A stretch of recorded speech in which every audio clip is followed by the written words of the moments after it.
بسم الله الرحمن الرحيم.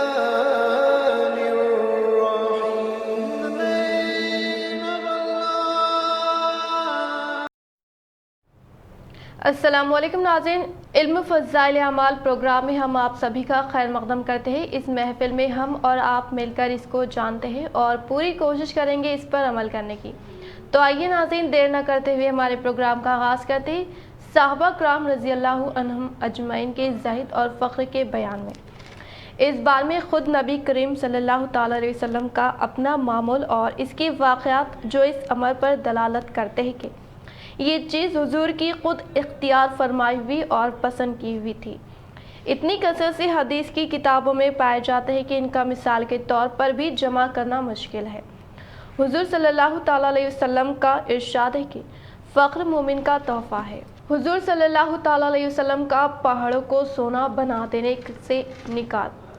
حضور صلی اللہ تعالیٰ علیہ وسلم کا ارشاد ہے کہ میرے رب نے مجھ پر یہ پیش کیا کہ میرے لیے مکے کے پہاڑوں کو سونے کا بنا دیا جائے۔ میں نے عرض کیا، اے اللہ، مجھے تو یہ پسند ہے کہ ایک دن پیٹ بھر کر کھاؤ تو دوسرے دن بھوکا رہوں، تاکہ جب بھوکا ہوں تو تیری طرف گریہ ورزی کروں اور تجھے یاد کروں، اور جب پیٹ بھروں تو تیرا شکر کروں، تیری تعریف کروں۔ یہ ذات مقدس کا حال ہے جس کے ہم نام لیوا ہے اور اس کی امت میں ہونے پر فخر ہے، جس کی ہر بات ہمارے لیے قابل اتباع ہے۔ حضرت عمر رضی اللہ تعالیٰ عنہ کی وسعت طلب کرنے پر تنبیہ اور حضور صلی اللہ تعالیٰ علیہ وسلم کے گزر کی حالت۔ بیویوں کے بعض زیادتوں پر ایک مرتبہ حضور اقدس صلی اللہ تعالیٰ علیہ وسلم نے قسم کھا لی تھی کہ 1 مہینہ تک ان کے پاس نہ جاؤں گا تاکہ ان کو تنبیہ ہو، اور علیحدہ اوپر ایک حجرے میں قیام فرمایا تھا۔ لوگوں میں یہ شہرت ہو گئی کہ حضور صلی اللہ تعالیٰ علیہ وسلم نے سب کو طلاق دے دی۔ حضرت عمر رضی اللہ تعالیٰ عنہ اس وقت اپنے گھر تھے۔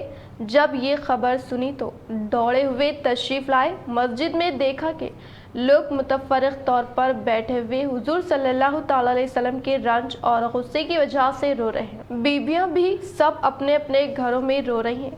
اپنی بیٹی حضرت حفصہ رضی اللہ تعالیٰ عنہ کے پاس تشریف لے گئے۔ وہ بھی مکان میں رو رہی تھی۔ فرمایا کہ اب کیوں رو رہی ہیں؟ کیا میں ہمیشہ اس سے ڈرایا نہیں کرتا تھا کہ حضور صلی اللہ تعالیٰ علیہ وسلم کی ناراضگی کی کوئی بات نہ کیا کر؟ اس کے بعد مسجد میں تشریف لائے۔ وہاں ایک جماعت ممبر کے پاس بیٹھی رو رہی تھی۔ تھوڑی دیر وہاں بیٹھے رہے مگر شدت رنج سے بیٹھا نہ گیا تو حضور صلی اللہ تعالیٰ علیہ وسلم جس جگہ تشریف فرمائے تھے اس کے قریب تشریف لے گئے، اور حضرت ربا رضی اللہ تعالیٰ عنہ ایک غلاف کے ذریعے سے جو دوباری کے زنا پر پاؤں لٹکائے بیٹھے تھے، اندر حاضری کی اجازت چاہی۔ انہوں نے حاضر خدمت ہو کر حضرت عمر رضی اللہ تعالیٰ عنہ کے لیے اجازت مانگی، مگر حضور صلی اللہ تعالیٰ علیہ وسلم نے سکونت فرمائی اور کوئی جواب نہ دیا۔ حضرت ربا رضی اللہ تعالیٰ عنہ نے آ کر یہی جواب حضرت عمر رضی اللہ تعالیٰ عنہ کو دے دیا کہ میں نے عرض کیا تھا کہ، مگر کوئی جواب نہیں ملا۔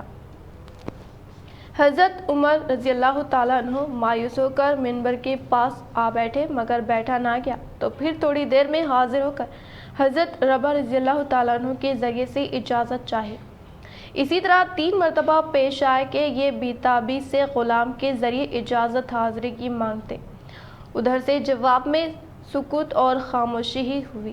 تیسری مرتبہ جب لوٹنے لگے تو حضرت ربا رضی اللہ تعالیٰ عنہ نے آواز دی اور کہا کہ تمہیں حاضری کی اجازت ہو گئی۔ حضرت عمر رضی اللہ تعالیٰ عنہ حاضر خدمت ہوئے تو دیکھا کہ حضور اقدس صلی اللہ تعالیٰ علیہ وسلم ایک بوریے پر لیٹے ہوئے ہیں جس پر کوئی چیز بچھی ہوئی نہیں ہے۔ اس وجہ سے جسم اتھر پر بورے کے نشانات بھی ابھر آئے۔ خوبصورت بدن پر نشانات صاف نظر آیا ہی کرتے ہیں، اور سرہانے ایک چمڑے کا تکیہ ہے جس میں کھجور کی چھال بھری ہوئی ہے۔